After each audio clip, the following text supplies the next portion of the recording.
The planet we live is Earth.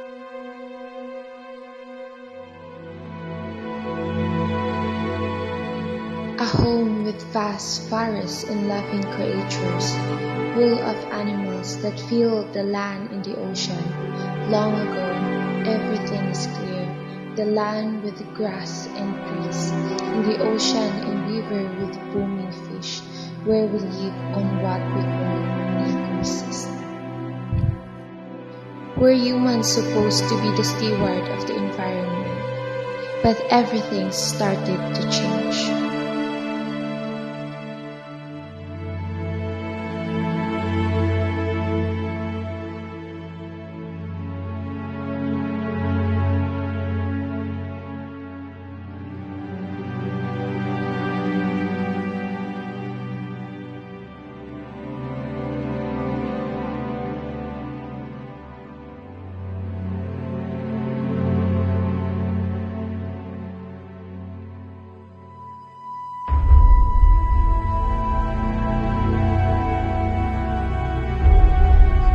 And this is what happens.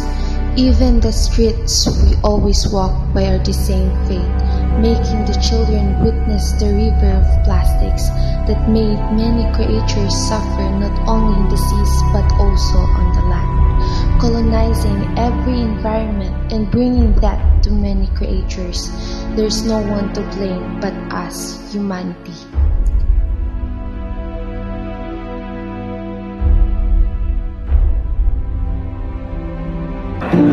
Relax, think. Let us remember, plastics don't decompose.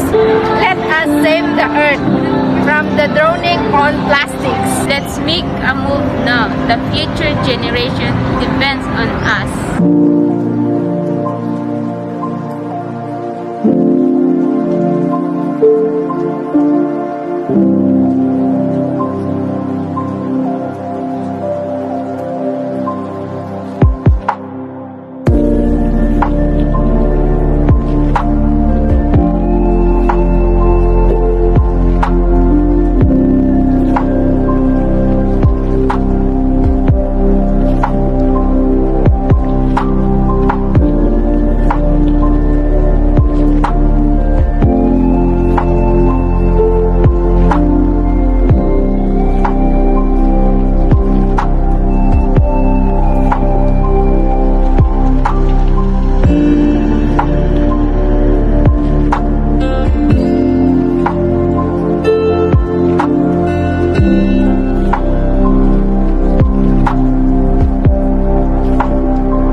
The garbage you throw, you will reap and sow.